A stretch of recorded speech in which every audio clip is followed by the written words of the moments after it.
Good evening, everybody. I'm Hot Rod Bob Beck, and you've got gas. And we have got a show for you tonight. All here tonight. We're all in studio, which is kind of good because it works better that way, especially when Bruce is here. Right alongside me, Anna Octane. How you doing, Anna? Man, you guys, look at it. It's the all-American team. Yes, there we go. Bob's in red, Anna's in blue, and Bruce is in white. There we go. Red, white, and blue. We are so patriotic. And as he just showed you, that's Bruce on the board here. He's making sure everything shows up and sounds right. And look at that. We've got the latest edition of Rod's magazine. Anna, old school Rods. Old school Rods. Yes, well, this is Anna's magazine. Yeah. So for those of you who don't realize it, Anna is a publishing magnet. Oh, I always stick to the refrigerator, don't I? Yeah. We've been meaning to talk to you about that later. And I thought that's a different kind of magnet, yeah. Well, she keeps going in and thinking that... Well, actually, I'm the senior feature editor for Old School Rods and Car Culture Deluxe because I love cars. You do. You do. And you so even this own is a the few. new issue. Oh, yes, I have two. This is the new issue. Yeah. It's not even on the newsstand yet. Oh, you mean so I was... This is I've got the special. advanced copy. You got the advanced copy, and That's there's even... Ginger Watson on the cover. That's Is who it? now? With the Mike Basso photo. Oh, Isn't that Watson lovely? related to the painter? No, but she's lovely, isn't she? Okay, She's very yes. colorful Definitely. with red and gold. Red. Oh, yes. that's right. She's wearing clothes. I haven't gotten that far yet. No, that was American Rodder that was that way. Yeah, years ago. But anyway, that's another story. All right, so we are going to be talking to you about a few things. Like I told you last time out, we're going to tell you how to check the market value of your car. Now, this is not an appraisal. This is a market value. You want to replace your car or you want to sell your car. Here's the value that it is actually worth.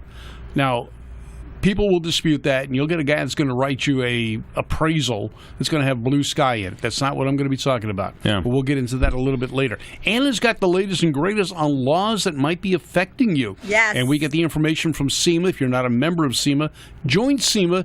Join the what is the SEMA Action Network, SAN. Yes. And get all this information sent to you each and every month. But Anna, what do you got cooking for us as far as laws? Well, SAN is very important because hot rod enthusiasts and hobbyists need to stay abreast of what's happening with legislation because like it the way affects you our talk. cars.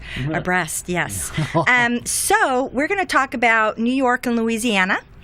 New York has got a street rod hobbyist bill that they're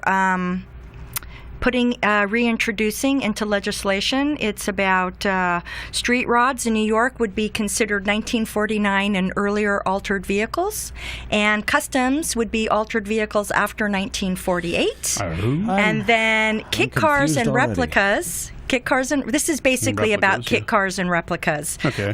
Those will be titled as the make and model year they most resemble, but you won't have a factory VIN number. Right, well, that's fine because the guys are building a 32 Highboy or something of that nature, and you've got a replica body. You've got a Model A with a steel body on it that you buy, the Dynacorn Camaros and Mustangs. This way you don't have to go through the smog checks of the new cars. You know, question about that, though. Obviously, smog checks vary state by state. Here in Right. California, it's very strict because we've always kind of led the country in terms of emission standards and stuff. And, I will be the first guy to say I hate a lot of it. Yeah. However, the air in Los Angeles is cleaner than it's been in 30 years. Right. So you can see the reasoning for some of this. Okay, I'll get out of the politics. However, there are 19 states that have the California standard, and New York is one of them. Okay. So when they go for their smog check, they're doing the same bar 90 or bar check, Bureau of Auto Repair check. The systems are the same. So the California is saying, oh, it's California. The new car testing is different. When a car gets manufactured, it has to meet either 49, 50, or California emissions. That's on a new car. Now, whatever the car was made to meet is what it gets checked for. But as far as the testing, there are 19 states that use the same test California does.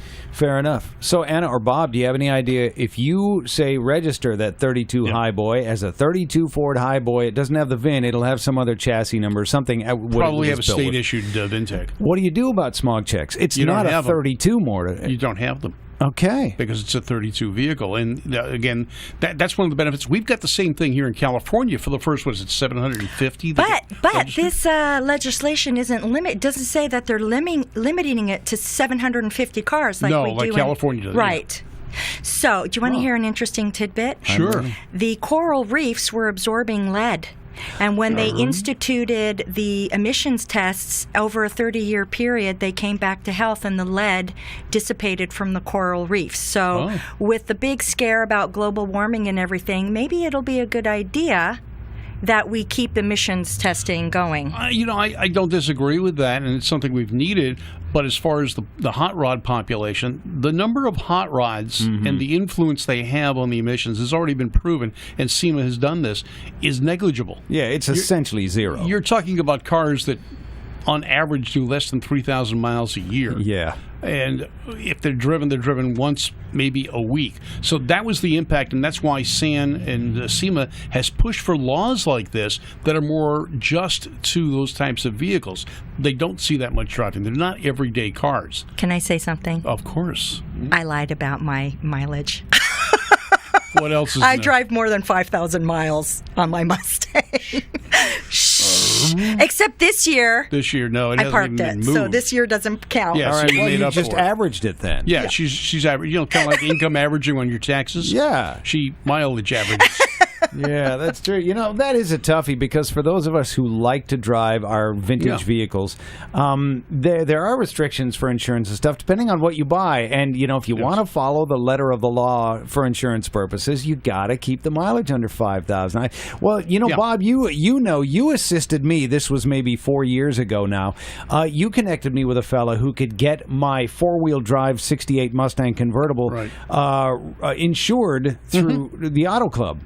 Because I was having trouble, it's a heavily modified car, and I couldn't seem to get this thing through. And so that was standard car insurance. That car was never going to do 5,000 miles a year. But I couldn't get it through, You couldn't get it through the collector companies, but exactly. You got it, and you got it based on the mileage you were going to do. Yeah. So it was at a reduced rate. Yes. My wife's car was something similar, and not that it was that modified, but it wasn't complete enough to be insured as a collector car.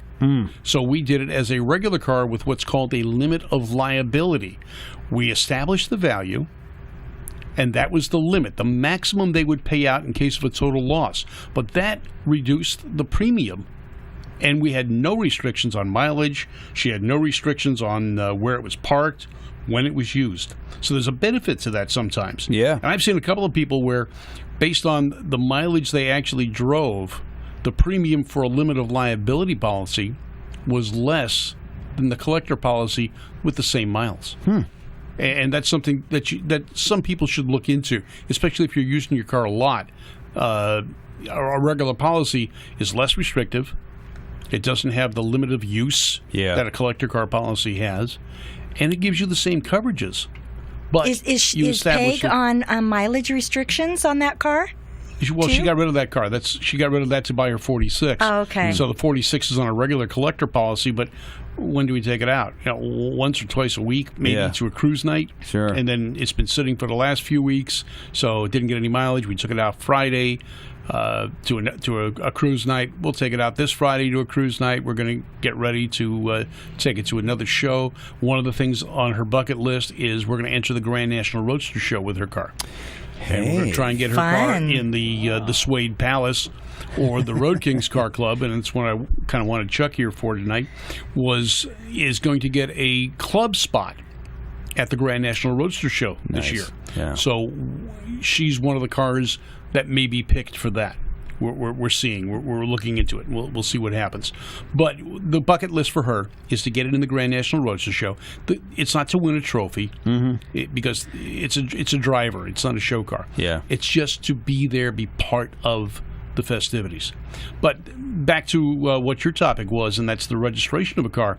A lot of people build a replica or buy a replica. I mean, there's more 32 Roadsters on the street right now than Ford ever made.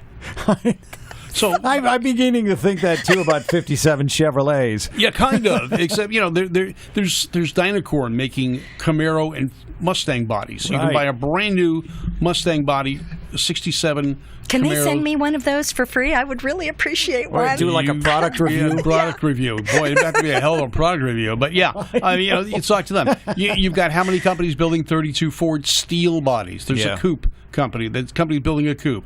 There's the Dearborn Deuce that has the fold-away top.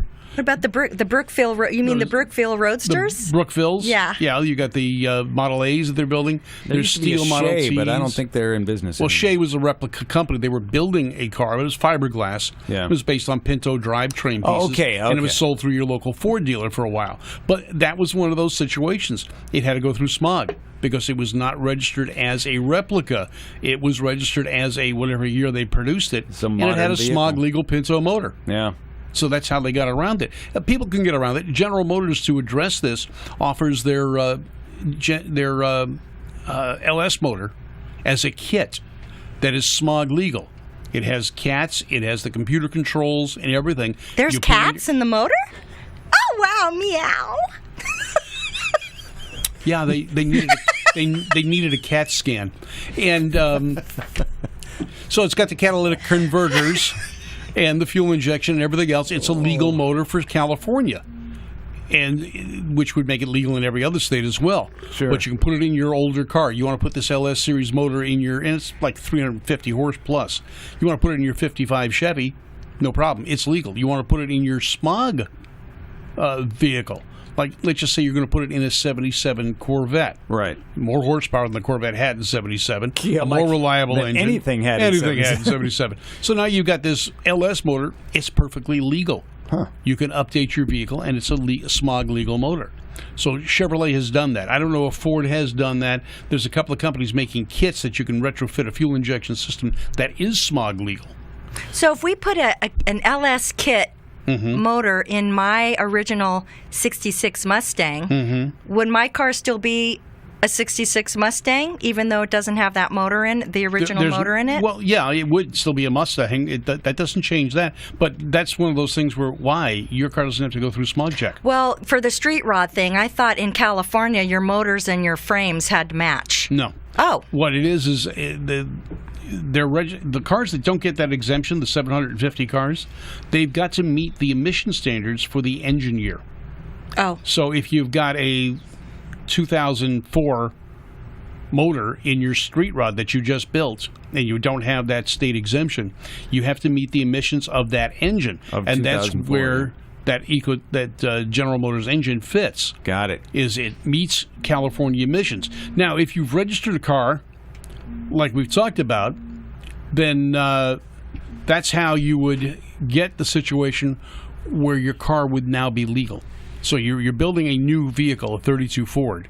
Aren't you getting a phone call? I am, but I'm not going That's to an talk to important Chucky right person now. you need to answer because he's supposed to be Well, here. then you start talking about what you're talking about. Okay, answer the phone, and we're going to talk about another New York legislation bill. All right. It is regarding historic vehicles. And historic vehicles in New York is any vehicle that was manufactured without an original license plate. Without one on the back or the front. Correct. Wow. How So- old has that got to be? God, probably the 1800s. Oh, man. 1903, 1906, I don't Yeah, know. geez. So, what New York is proposing, and it was approved by the Senate, and it's now going to the Transportation Assembly, is that they want to introduce that historical vehicles can now run one plate on the rear. And so that was approved.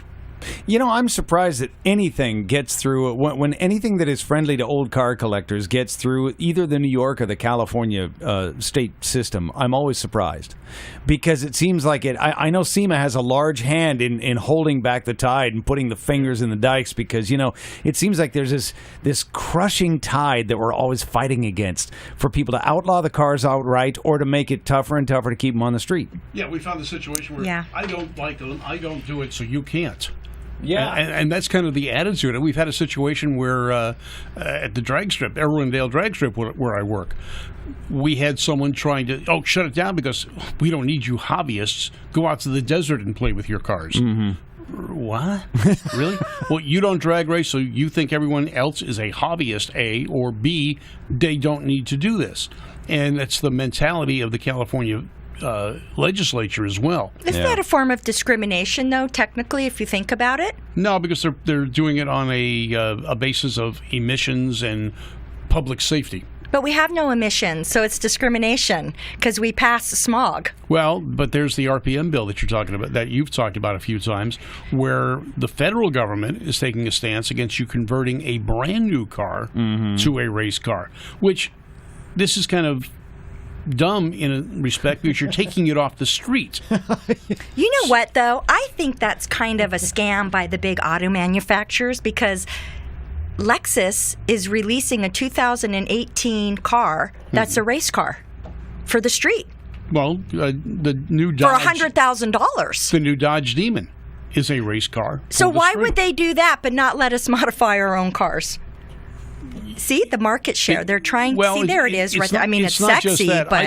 I don't think the government... I mean, we run into this on a regular basis. The people in government aren't smart enough... Oh! I was going to say savvy, but it's really just plain smart enough to realize what cars and the hobbyists and the business of the automotive industry really is and how much of it plays into the overall economy.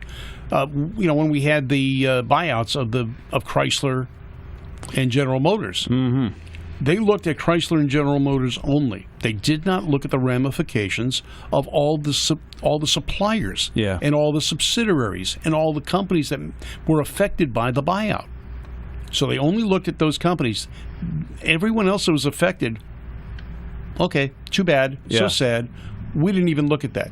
They didn't even look at that. So a lot of companies shut down because of that. California is a prime example of the stupidity of this, Uncle Jerry Brown, with the fact that both Nissan Corporation and Toyota Corporation have left the state. They have moved their corporate operations out of state. They went to Tennessee. Nissan went to Tennessee. Toyota's going to Texas. What they don't understand is it's not just Toyota leaving. It's not just Nissan leaving. It's their suppliers as well. Yeah. So you're losing jobs. In the case of Nissan, rough estimate is 50% of the people that Nissan employed in California did not make the move to Tennessee. That's true. One of my friends is one of those guys. And they were out of work. Yeah. And with the number of car companies leaving California, it leaves less and less jobs for those people. And now they become either underemployed or unemployed, or they had to go into a new industry if they were able to. A situation where you've got someone who spent 20 years with a company, they're in their late 50s, maybe early 60s, they're not ready to retire. No one will hire them. Yeah. Because that's just it. And that's just it. Yeah. And the state has not looked at that. But so the bills on car collectors, they don't look at the big picture. They look at that little tiny aspect of it. Yeah, well, and not to turn it into a big whine fest, but I've got strong suspicions about government programs that impose new limits or laws or regulations or whatever. A lot of it is a money grab because governments overspend, and we, the taxpayer, must make up the difference. It's interesting though you're talking about the bailouts because it was within a couple of years after. I know it's apples and oranges, but very soon after the GM Chrysler bailouts, Hostess announced that they were going belly up. Where was their government bailout? Yeah, it never happened. No, because that wasn't a health food. Yeah. Yeah, and maybe you're right, but is a Chevy Camaro a health car? I mean, who decides this stuff? It's good for my heart rate, I'll tell you what. Well, there you go. I was talking to a guy with a Mustang the other day at the drag strip, and I asked him if he'd seen the new Camaro because they've redesigned the Camaro, and he said not since second gear. Oh, that's a good one. That is a good one. You know what? This is not a wine fest. This is a hot rod commentary. Yes, it is. And we are the only ones talking about it. The news and views about hot rodding and cars, car collecting, and the industry itself. You're not going to find that for the most part. Everyone else wants to sell you a car. I'm going to help you buy this car. I know the shows. Yeah, you know the show. And, we just test drove a brand new whatchamacallit, and it is just fine. No, we're not going to talk about that. We're going to talk about the hobby, the enthusiasts, and the things that affect you. And right now, Bruce, you've got that CD. That's commercial. right. And you know what? It apparently Is. now look. Shall we just hit play and see what happens? Yes. We It's are going cool. to. This is a great. If you like vintage stuff and you're familiar with Moon Eyes, Oh, this is bitchin'. this is a fantastic video that Shige. We want to thank Chico and Shige. Yeah, definitely. I have no idea if there's sound or anything. Oh, we There have is. sound. There is Okay. sound. In the world of speed, the dragster ranks as the #1 choice of youngsters with a touch of daring and adventure in their blood. For a few fleeting seconds on a quarter-mile strip, the driver enters another world, crosses over into a new frontier. But a record-shattering adventure on the hot quarter-mile is more than a simple endeavor of one man. It takes a mechanic, a driver, a designer, and the assembled knowledge of the many manufacturing concerns who cater exclusively to speed requirements. Thousands of parts come together in one master plan to create a dragster built to perform according to the ideas of the designer, tuned by the mechanic, and guided by the firm hand of the driver. And so, the personality of a dragster emerges. A personality known as Moon Eye. This is a great video, guys. That's old Pomona. Holy cow! And a film camera mounted on the car. Yeah, and it's not bouncing all that much. You can see. Is that 8mm? Probably. Might have been. No, Dean, yeah. So yeah, that's how much. If you've been familiar with Pomona, that you can see the differences now to what it was then. The trees are still there. That's about it. Look at Ravel. I love the jazz. And the reason that backup you're seeing music. Revell is because they took this car. It has been said that drag racing is 95% work and 5% driving. The driver pays for his brief moment of speed with a tedious list of things to be done before the car can make another run. Safety chute repacking usually takes the longest and requires the help of a number of people. Here at Pomona, California, driver Gary Cagle and owner Dean Moon prepare Moon Eyes for a very special trip down the quarter-mile strip, the final run. For Moon Eyes is retiring. Built by Dean Moon as a quarter-mile test bench for the many speed products he manufactures or distributes, Moon Eyes has hung up an impressive record in speed. Winner in class at the NHRA Nationals in Indianapolis, and again at the Winter Nationals in Pomona, Moon Eyes has scored with top speed records of 163.09 miles per hour and an elapsed time of 8 98/100 seconds. Last-minute plug inspection and Moon Eyes is ready to pull up on the line, ready to unleash the power in the 300 cubic inch blown engine in one last burst of speed. And you're wearing the Dragmaster shirt. That's a Dragmaster chassis. Dean was one of the distributors. I love the push vehicle. Yes. Yeah, it's that old Ford wagon. So is that Gary Cagle in the car? Yeah, he's right. Now, notice this is before Christmas trees. The starter has flags. Man.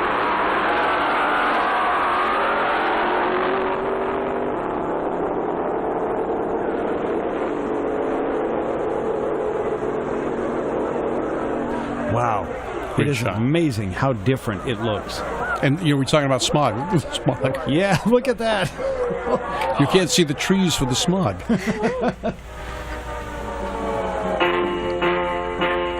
It's one of those things about California. You know, we didn't trust air outside of California because you couldn't see what you were Moon breathing. Eyes has retired. At the drag strip, the car is loaded on the trailer for the beginning of a long journey with many stops. Moon Eyes will never run again, but it'll still live in polished beauty as a traveling showpiece, an example of the high craftsmanship of modern speed merchants.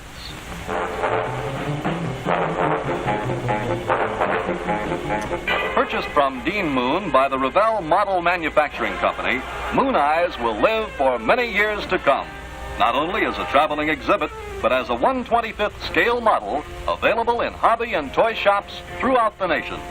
When you see Moon Eyes today, listen carefully.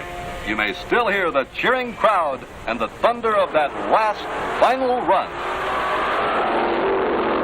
Now, the reality was that wasn't the last final run, and Dean got the car back. Oh, really? And his daughter still owns it. It's been parked at Moon headquarters in Norwalk or Santa Fe Springs, and it's my understanding it may go to Garland's Museum for display. But Chico and Shige built a replica of the car. They just put it back together again, and it was on display. I believe you had photos of it at the Lions event that we went to. Oh, yeah.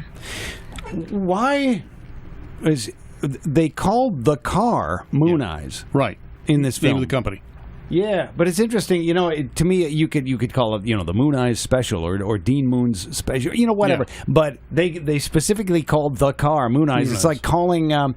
like calling one car that you're racing Chevrolet. It's it's like taking a cotton swab and calling it a Q-tip. Well, it's actually Like a they generic were name. actually branding their logo. Yeah, they so were. it's Dean Moon, and they And Moon use the eyes for the logo, Sure. Moon Yeah. Eyes. So he was way ahead of his time yeah. as far as marketing his brand. Oh, he was an excellent marketeer, and although Shige takes it to a whole different degree, and look, it has saved Moon. Yes. I mean, it's saved Moon Eyes. It's better now than it ever was. It's bigger now than it ever was. Moon was not a small company. I mean, it was small in stature, but it was known worldwide for performance parts. Yeah. And he was the distributor of Dragmaster chassis and so forth. And he bought Potvin, was doing that front mount blower. But it was never as large as it is today. And Shige and Chico, who operate the company, Shige, the owner out of Japan, and Chico operating U.S. operations, have made they've kept the legend alive, but made it even bigger and better. Even the facilities are bigger and better than they were when Dean was alive. It's funny too. You could pick up any if you have any source for vintage models, probably eBay or whatever, that haven't been built yet. Anyone that had a hot rod option where you could hop up the car. Yeah. They always came with the decal sets. Yeah. And Moon equipped. Yes. With the two eyes, Moon equipped everywhere. was always. Yeah, that was always It was part of the everywhere, car. and you had to have it on. And it's so recognizable.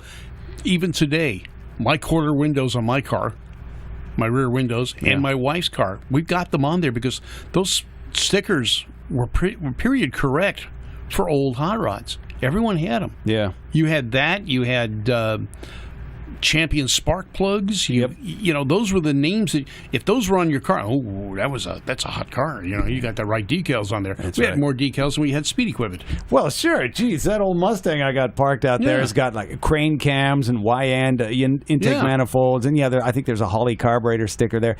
I don't think I have a Moon. I'm gonna have to work on that. I'm going to have to get you some of those. Dang. I'm going to work on that. I'm blowing it.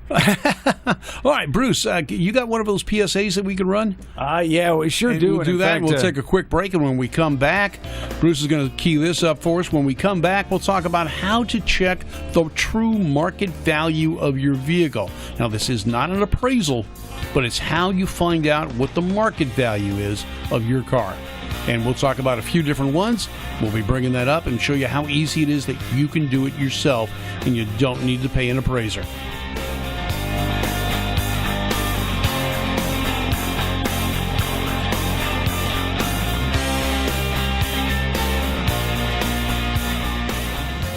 Watch, for here is sheer magic. For now, the completely all-new Plymouth comes to life. It's longer, more than 10 inches longer. It's lower, it's wider, it's bigger. Here for the first time is a truly big luxury car in the lowest price field.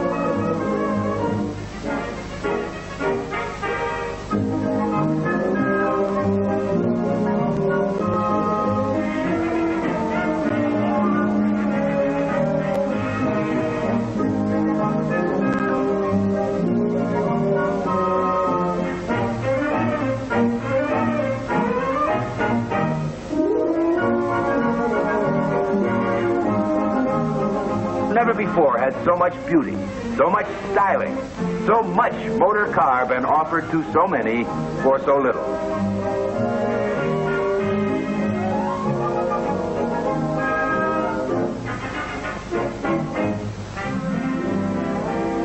Everybody wants a car with clean, sweeping lines, styled with imagination and good taste.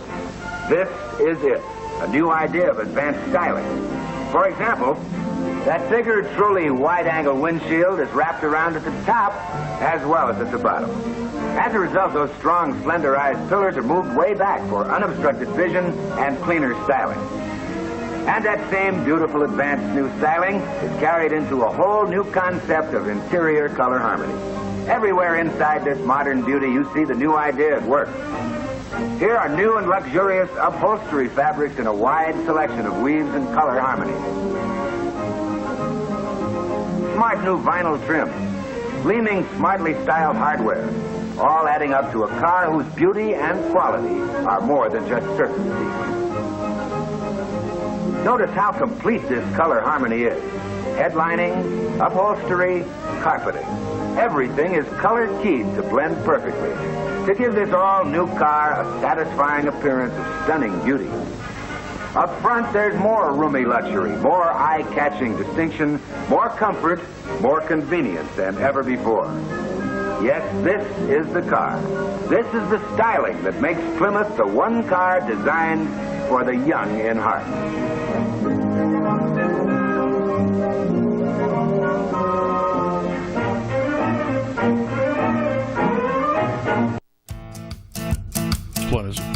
Beautiful car. Yeah, my father's first new car was a 1956 four-door hardtop Plymouth. And that had the front ends looked pretty much the same. A little difference in grille, but it had sharper, taller fins. And it had the poly motor, push-button automatic transmission. They called it a Power Flight. It was a 2-speed. Ah. And I mean, that was we were the top kids on the block back Kings then. of the road, you guys. You know. Now, of course, that was right on the pathway to the Virgil Exner, the forward look, I think it was, where the Chrysler products were getting bigger fins as the decade went on. Bigger fins and longer wheelbases, and you sat between the wheels rather than on top of them. Whereas on the earlier cars, you sat. The wheelbases were shorter, and the cars drove choppier. Yeah. But wasn't the forward look a steal from the Tucker 48, the Chrysler? Well, the Tucker 48 was kind of the precursor for the Studebaker. If you But look you know at the 51 what? The Studebaker, Tucker they look pretty 48 close. was a supercar. Oh, People yeah. don't realize what a phenomenal car. They should bring that car back. That car's amazing. I love it.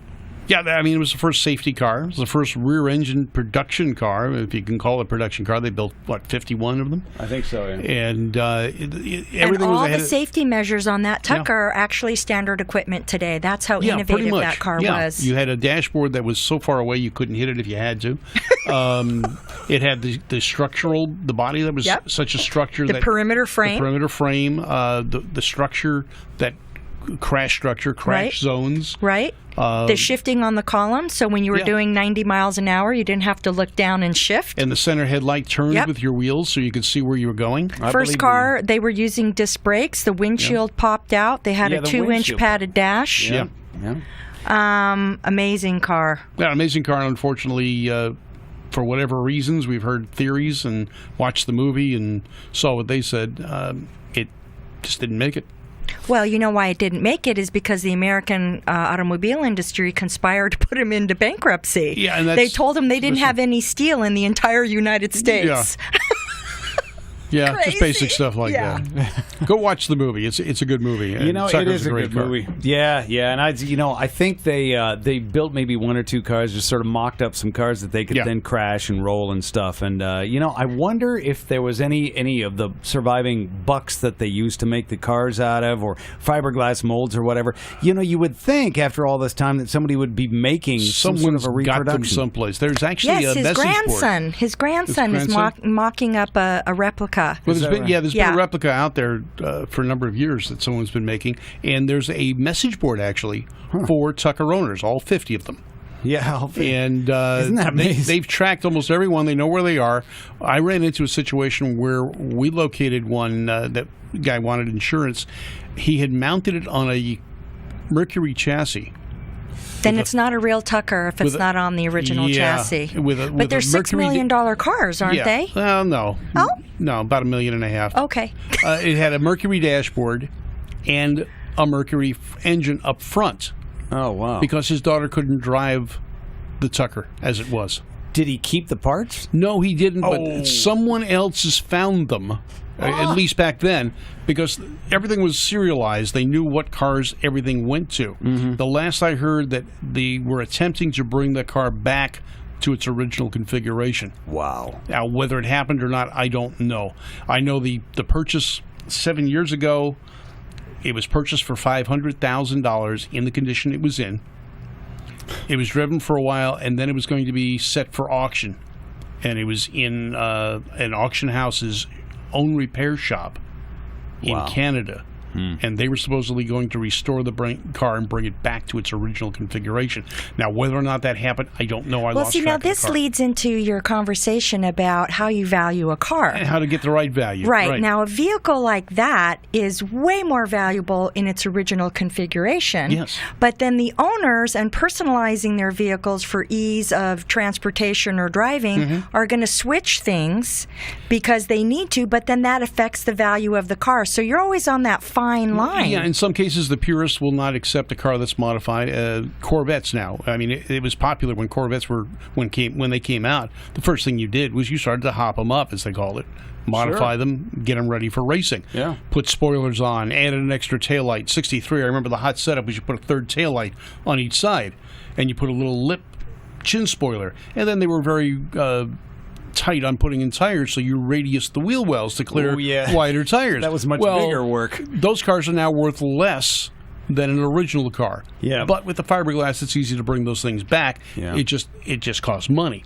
So what we're going to do is we're going to look at some things that I use to value cars. Now, some of you that know me personally know what I do when I'm not here. Not that. No. But as far as cars. And one of the things I do is I value cars for a leading insurance company. And we look at the cars, and we're not looking at the blue sky.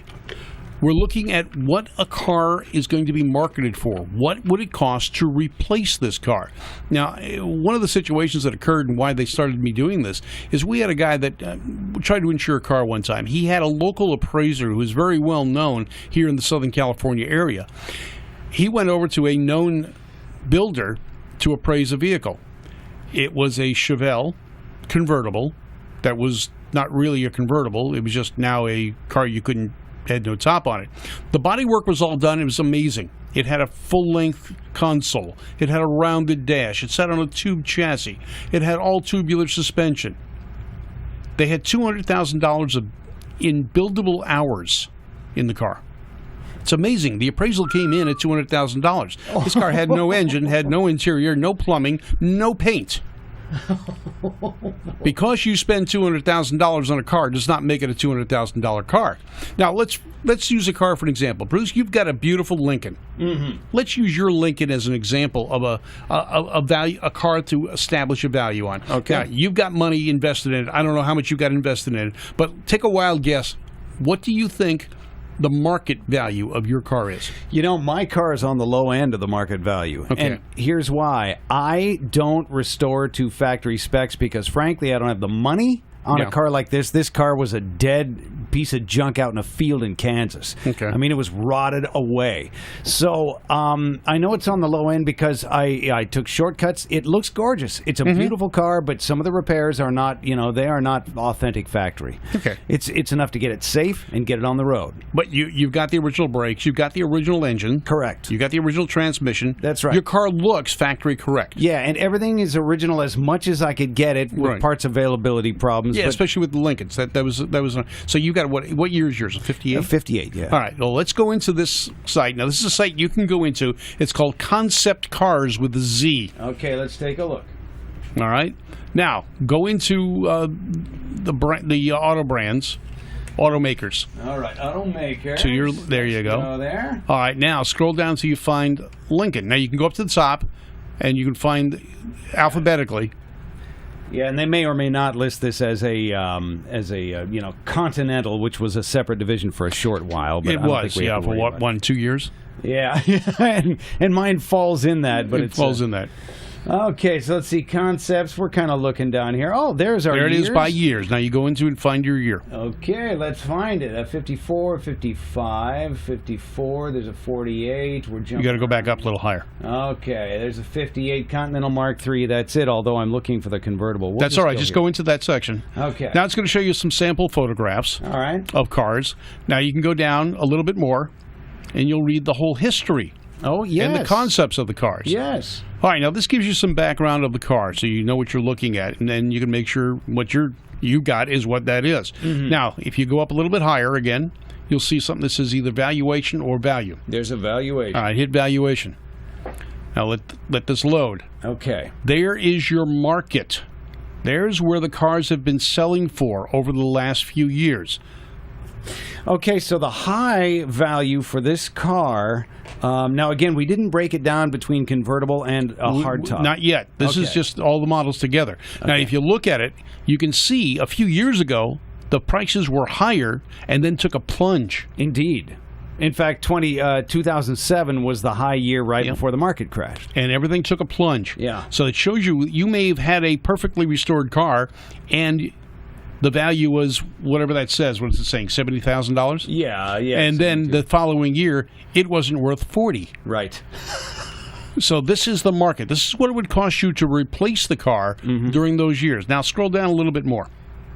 Now, to your left, you see the average values, the high values, and so forth. Got it. Of what's been selling. And that is an average of auction prices. Those are the average values. Now, if you go into the section right above where your cursor is right now, it should have the body styles. Okay, so let's see. We get to choose other years. We Well, get 60, all right, so it's 59, not breaking it 57. down by convertible or not. Yeah. In your case. Yeah, and So, but look at the where did you think your car was valued at? I was thinking maybe 20,000 or something. All right, with but it. look at what the average value is there. The average value is yes higher than that. It's the average value is almost 40,000. Right. And a convertible would be on the higher side of the average. That's would. an average of all models. Let's go back and find another vehicle. But no, let's keep with your vehicle. I'll tell you what. Okay. Now go to the Barrett Jackson. Okay, let's go to Barrett Jackson. All right, now you can go into this too. You register. You give them you make up a password and you give them your email address, and you are now capable of going on Barrett Jackson's site to see all the sales history. Oh boy. So go to the section that says results. Okay. Click on results. Now on the bottom there, you'll see where it says year. Put in the year of your vehicle. Do you want to do this in the search window here? Yeah. Okay. Right there. All right, now go over and put down Lincoln. Not Okay. there. That's just where you. Yeah, right there. Lincoln. We're going to do vehicle style. It's a convertible. No, yeah, don't have to do that. Okay. Now just hit enter. You know what? I'm going to put Continental in just to see what it does, All right. since that's a model. All right. Search, baby. Now you'll see. And now everything that's sold at Barrett Jackson in the last 10 years is going to show up. Holy cow! This is a great resource. So there you've got the actual selling prices. There's a convertible that sold right at average for $39,000. Right. So that is what the replacement cost would be. Now you can look, you'll find some that may be more, there may be less. And you can look at it to the right, it's going to show you what the year was it sold. Yeah. So you can see that, and it'll tell you what auction it sold at. But you can use this site for Mecum. You can find Mecum's got their own site. Barrett Jackson's got their own site. Maybe Gooding, RM. Okay. The easiest two are Mecum and Barrett. Interesting. And so you can sign up for free as long as you can give them the info. The typical, sign up. Yeah, but there's no cost. They never charge you. And you can see what cars have been selling for. So if you're trying to sell your vehicle, you can see what they're selling for. If you're going to put a price, like you're showing it at $40,000. Right. If you were to ask $70,000, you think you're going to get anyone calling you? I think not. Even No. if I had that kind of money in the car, That's not what's important. not what's going to happen. And I had a situation where a gentleman, as a matter of fact, very recently, has a 1964 Ford Ranchero. Okay. It's a little Falcon Ranchero. He wanted to insure it for $45,000. It's not a $45,000 vehicle. He goes, well, that's what I have in it. I said, well, you may, but you could put $50,000 in a Yugo and it's still a Yugo. Yeah. It's not going, just because you put that kind of money in a vehicle doesn't mean it's going to increase in value that same amount. And one of the things I told him, and I knew what he did for a living, I said, you're a contractor. He goes, yeah. Do you remodel kitchens for people? He goes, yeah. I said, does the house go up in value dollar for dollar what you charged? He goes, no. I said, why do you think a car is any different? Yes, and certainly we are seeing results now at the Barrett-Jackson site. And yeah, it's more realistically anywhere from $5,000 up to maybe 20 or so, depending Right. on the vehicle conditions. Right. So, and that's what you've got to look at. You can put all kinds of godly money in a car. Yeah. It can be beautiful. You can be extremely happy with the car. You're not going to necessarily get that money back, because dollar for dollar what you put in a vehicle does not establish the value. I had a gentleman arguing with me. He has a 1965 Pontiac GTO. He put a 468 Chevrolet in it. When I tried to explain to him in 1965 the GTO was a trim option that included a 389 engine, and that the VIN number does not differentiate it as a GTO. It says it's a Le Mans. Yes, before it became its own entity. Right. So when you're looking at a car they got that VIN number, 1965 GTO and 64 prime examples of this, without the 389 engine in that car, it may not be a GTO. So that's something you've got to look at when you're looking at cars. You've got to educate yourself on the car you're looking at, too. Putting a 468 Chevrolet in a 1965 GTO does not increase the value. He said, well, it's worth $60,000 now. It's got a better engine. I said, well, it may have what you think is a better engine because it has more horsepower than it did in 1965, but it does not make for a more expensive or more valuable car. And that's what happened with me and my 66 Mustang, because I modified it for the street, took it away from original. We're the original owner. Yes. It's a pony interior from the dealer. It was a dealer car. And I went and street rotted it out and tanked the value on the vehicle.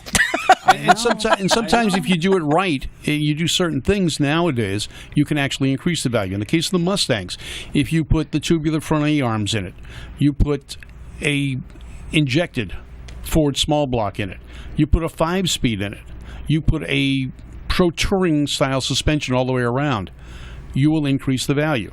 However, if you had a very limited edition Mustang to start with, a 271 horsepower GT 2+2, Yeah.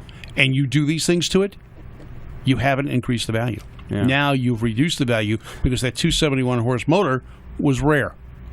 And you've just taken a car that had specific and historic relevance and destroyed it. Yeah. Now, in some cases, if you build, you get those brothers out of the Midwest that are building super Mustangs. That's a whole nother story.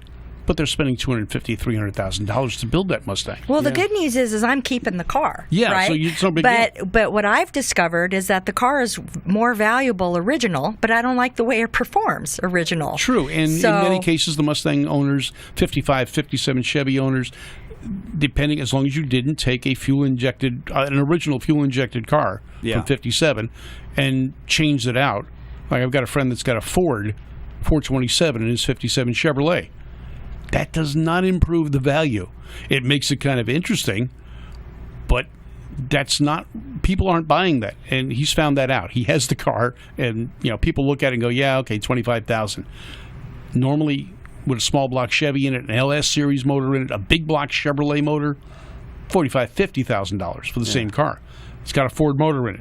No, thank you. You know what? But considering those vehicles, my vehicle is valued in a gold book. It's even before the blue book. So it was a $2,400 car. Yeah. That's now worth, what, $19,000? So it's still you're valuable. still fine. You're still fine. Yeah. And you haven't put more money into it than it's worth. Right. Now, let's look at something else. Go to the Hagerty site. Okay. People say, well, I can go to Hagerty and I can insure it for what I want. Not true, old great one. Now, let's do the same thing. Let's do the same Lincoln. Okay, let's see. Vehicle type is car. Body Well, no, type don't go over to the left. Okay. Go by year. All right. No. All All right. Hit right in the middle. Right in the middle. Select by year. All right. Now go to 1958. Still learning how to work this shit. Yeah, I mean I'm a pro at this, but yeah, 58. Now look for Lincoln. Okay. On your right on the left. Gotcha. Here we go. All right. Now, which model is it? On the left. Okay. Don't even worry about the right. Oh, they don't list Continental because I wonder if it was because for them it was a different division because. So let's see if we can go back here. No, just go. No, just go into this Lincoln. You'll see what I'm saying. All right, go, man. Go We'll 58. We'll just do 58. 58. Pull it up. All right. Now go Lincoln. Broom, broom, broom, broom, broom. Sorry. All right. Now pick the closest model to it. All right, Camry or Capri, they're the yeah. same. Who cares? Who cares? Now, there was no convertible except for the Continental in 58. Okay. So we're stuck with that. Well, now hit that, and then you'll see what's going to come up behind it. Yeah, look, Landau is the more valuable of the two, so we'll just choose the more valuable. Now, what's that showing? It is showing Landau four-door hardtop sedan. Yeah, then we don't want to do that. So go back. Let's look under Continental. It may be listed there. Okay, that's fine. Let's go back. But this is the standard value. Don't you get any consideration, for example, the gentleman who put a different motor in it? Can't you insure that engine separately in case the car is totaled? No. No, it's going to be market value. What are other cars like it? Another example is I had a guy with a 55 Chevy. Nice 350, 4-barrel, stock suspension, mag wheels, upgraded interior. Wanted $75,000 value.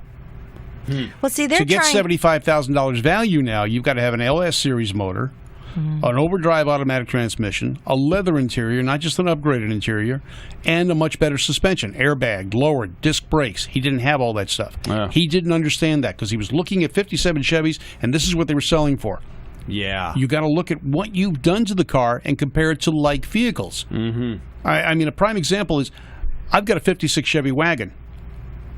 56 Chevy wagons could sell for $25,000. It's not a Bel Air, and it's not a Nomad. It's just a 210 4-door wagon. I paid less than $10,000 for the car. It's not a $25,000, $30,000 car. Yeah. Period. And you can look at others that are fixed up. Mine's not. Mine's all stock. 265, Power Glide, power steering. It's all original. I mean, it's original down to the factory rust. But if you look at it, you look in other cars that have sold like it, you're going to find some that have been upgraded. They've got 350s. They've got fuel injection. Right. They've got overdrive transmissions. They've got disc brakes. Those are the ones selling for $20,000, $25,000. Mine hasn't got all those things. I would never ask that kind of price because it's unrealistic and everyone would laugh. Yeah. No one would go at it. So when you're insuring a car, you insure it for what it will cost you to replace, not for what you've got in it. Because most insurance companies are smart enough to look at a car and say, the market value of this car is $25,000. No, we're not insuring it for $50,000. Right. Let's go back into that Haggerty. But that gentleman, you said to replace, he's got that motor in it. How is he going to replace it if the car is totaled? He can't validate what it is. Because he's changed the motor and he's reduced the value of a GTO. Oh, I see. Because you can't identify that car as a GTO. The VIN number only says Le Mans. Okay. And it says Le Mans GTO, but there's nothing that actually says it's a GTO. So it could be a Le Mans. That's why it's important to keep your receipts as well. Well, receipts help, but the thing is you can't identify the car. So in the case of the 65 GTO, he says it's a GTO. It has GTO badges. You can buy those and put them on anything. Right. It's got a GTO hood. You can buy that and put it on. Everything else in the car is the same as a Le Mans. Yeah. So how can you tell it's a GTO? It would have to have the 389 engine in it. And it no longer has And it no longer has that. You cannot tell me it's a GTO. You can't the prove VIN, it's a GTO. the VIN doesn't say. I'll be damned. Especially on General Motors cars prior to 1970. They don't even tell you what. The only thing that it may tell you is whether it's a 6-cylinder or a V8. It doesn't tell you which one. So in a situation, I had to do an appraisal on a Corvette today. 1958 Corvette. Guy wants X amount of dollars for it. He was in range. The car's restored. The only reason I knew what engine it was because it's a single 4-barrel. And there was only one single 4-barrel engine. But there were 2 dual quad engines. There were 2 fuel-injected engines. There was a 3-speed transmission was standard. A 4-speed was optional, and a 2-speed Power Glide was optional. A heater was optional. Power top was optional. Man. A factory hardtop was optional. So you have people that look at that and go, well, I've got this value because I saw a Corvette sell for this. Right. Well, which engine? Exactly. But wouldn't the options value the car anyway? I mean, I've got a pony interior. The factory options do increase value. Okay, the factory But you've got to be able to identify that option. Okay. And in the case of a Corvette, without the engine number, you cannot validate which engine's in the car. What's the difference between a 1958 small block and a 2000 350? Or, a late model 350. Yeah. Other than the bolts on the head, the blocks are the same. Now, 56, 55, 6 and 7, they didn't have side mounts. So it's easy to tell whether or not you've got an original engine in those because they did not have side mounts. The motor mounts were on the front, where they now are accessory But holes. you know what? You're a unique appraiser because you're a hot rod guy. Yes. And you can come in and look at these vehicles, whereas your average guy would not know. No. So you can properly appraise hot rods, muscle cars, But that's et also cetera. why you've got people that come to try and they're trying to insure a car, and they're insuring it for what they've seen at an auction. And that's the misleading part about a Barrett-Jackson auction. Well, and here's what Haggerty has to say about the average for this car. It's $44,000. Yeah. Which is in the ballpark as what Yeah. we were looking at elsewhere. But you may have someone that says, well, he looked at the sales in 2007. Well, this is a $70,000 car. yeah. Not today, it's not. Well, and as you say, there's so many other factors. Condition being one of them. If it was restored, how was it restored? Is it the color that it's supposed to be? There's Yeah, and that's so the other much. thing. Is one of the things I look at. I'm trying to get the people that that send in the photographs, and some of the companies are more lenient on the photographs they get. But I want data plates. I want to see the trim tag or the cowl tag. Yeah. I want to see what the original colors were. I want to see what the original interior is. I had a gentleman tell me, well, I can't find it. I said, well, and it was on a 63 Corvette. I said, well, it's under your dashboard below your glove box, right next to the VIN tag. Huh? He didn't even know it was there. Wow. Now, once we checked the VIN tag and we checked that, I knew the colors. But now he's saying, okay, I want this value. Well, the value he was asking for was for an L88 big block. He didn't have an L88 big block. But he said, well, it's a big block, and that's what the top price is. Well, yeah, that's the top price for an L88. You have a single 4-barrel. Or no, actually, he had a single 4-barrel. No, he had a 3-deuce 67 Corvette Coupe. 390 horse. It was the base model tri-carb or 3-deuce big block. He did not have an L88. And the only way to tell that, I had to go back out and reinspect the car and take the engine numbers, get the engine number off it. Now, one of the benefits of, and why they do this for me on the Corvettes, I've gone through the National Corvette Restorer Society training on a number of things. And one of the things I specialized in when I did go through the training course was on the C2 Corvettes. And I love the C2 Corvette, so I wanted to learn about that. So I was a kind of a judge in training, I guess you could say. Yeah. And we went through judging, and we checked, in the Corvette realm, they check part numbers, they check casting numbers, they check all these things to validate what a car is. I even put my Corvette through it just to see how my Corvette would score Yeah. in a true Restorers Society type restoration or judging, because they're looking for originality.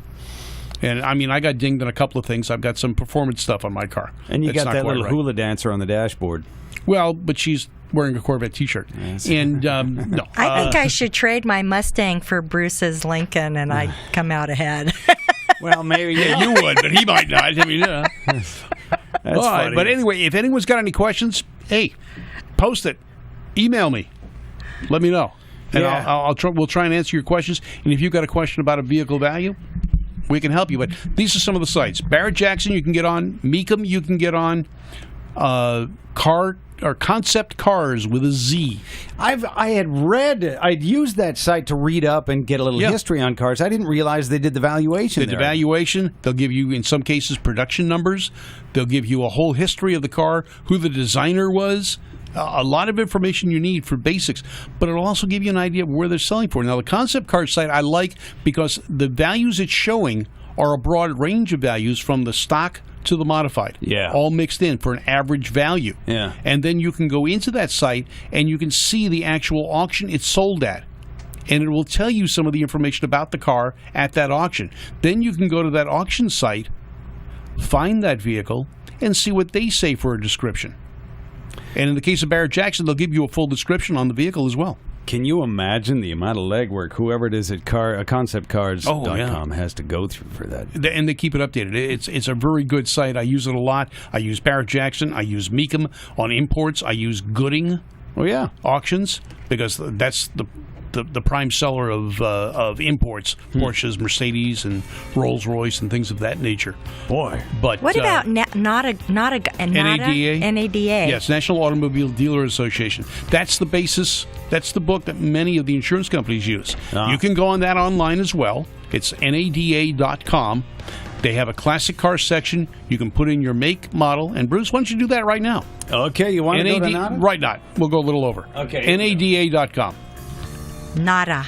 Yeah, everyone says NADA. It's National Automobile Dealers Association. It's kind of like if you were calling up that company that does insurance that with the three letters AAA. Do you call them AAA or Or around here we call them the Auto Club. They Auto sort Club, of branded themselves differently, but so here we are at NADA. All right, pull it up on the screen. All right, And let's look at your Lincoln.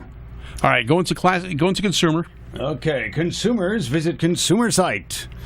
All right, now it's got a section classic cars up on that top blue band. Look at you. You've been here before. I haven't you? have. Man, that All right, now go down. You don't. Yeah, just put your zip code in if you want. Now below that, below the blue stripe, you'll see the makes. Find your make. There we go. Now it doesn't look like they broke it differently this time, so we're going to go for Lincoln. Here we go. All right, now over there on your right, you see that little blue thing? Yeah, okay. You got your. Now find your year. 58. All right, now there you go. Well, There's look your at that. Continental. Holy cow! Let's choose that Mark III two-door convertible. All right. It's got air conditioning. It does not. All right, then just click the blue button. All right, continue. Because otherwise it would have brought that up as an accessory. Yeah. All right, and there is the value. They're policing on it. Okay. They are extremely liberal on their value, as you can see. Yes, they are.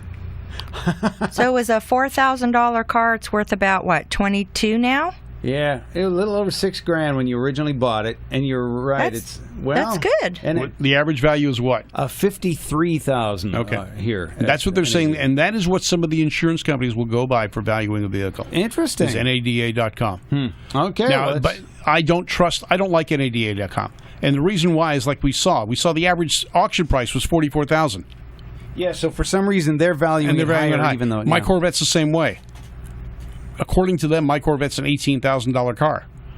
Interesting. You cannot sell my Corvette for $18,000. If you could get $10,000, you'd be lucky. But what if you have $10,000 in the trunk? Could you then sell your car? If you're giving them $10,000, then they pay you $20,000. Well, how would you value a Chip Foose Custom then? He's famous and here's the problem. I've had a couple of those come to me. Okay. And they want the value that they had to pay in taxes. Oh boy! Because that car is, and we had Chris Jacobs at a meeting the other night. What the person that gets the car from Foose, they get a tax bill for the improvements. Now it's minimal, but we've had guys, and one guy with a Mustang, '67 Mustang, wanted $100,000 value. Oh. It's a two-door coupe. It's not even a fastback. Nice car, beautiful car. He took it to Barrett Jackson. It bid to about $34,000. And the problem is yes, these cars are great. They're beautiful. They are still what they are. Yeah. And there's some providence with Chip Foose's name, but it's not necessarily going to make you a millionaire. That's probably because it had 17-inch wheels on it.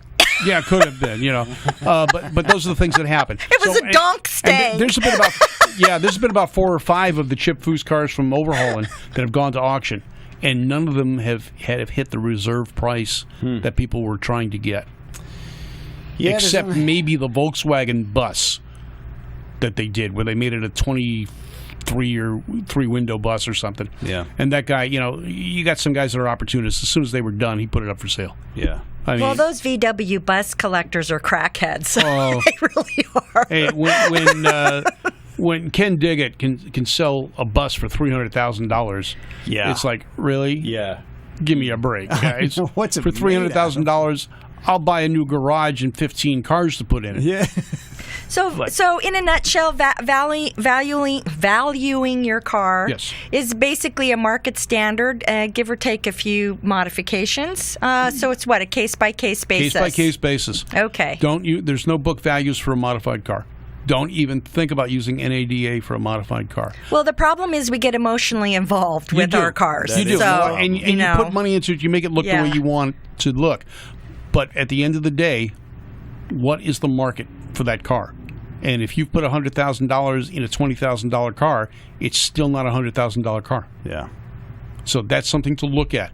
And these sites will help you determine what the true market value of your car is. If you're going to take your car to Barrett-Jackson and you're going to put a $100,000 reserve on the car, and it's a $20,000 car, you're going home with the car. Yeah. You're not selling it. The buyers are too savvy for that. That is a valuable learning experience here on the Okay. Great American Auto Scene. Still good to preserve vintage vehicles. Oh, definitely. And we support that, but thank you for your genius Yes. knowledge. We love you for it. In Rust, we trust. In Rust, we trust. Remember, Actually, that's what George- drive the street, race the track. That's right. And come out to Riverdale on Thursday nights. I'll see you there. Okay. And by the way, hey, thanks, Bobby. Look, I'll play it. Thanks, Urban Hillbilly, by the way, for this video that Bobby sent along. And here's just one. Woohoo! Here's just one wreck. Okay, there's a cool 69 Camaro, right? Yeah, it Hello. Oh, how do you value that, Bob? You don't. About 25 cents. Totaled. Yeah, total. Yeah. Wow, that breaks hearts right there. Oh, yeah. Anyway, thanks, Bobby, for sending that over. Holy cow, look at that. All right. He's still watching. Zoom. We gotta go, what's he watching? What's he watching? Oh! That's what's left of it. Call the insurance company. Actually, you can't insure that because it's a race car. No, there is a company that does insure race cars. Oh, who is that? I'm not sure, but I know they do it because one of the guys from here, Southern California, burnt up his car in Vegas, and he had that insurance.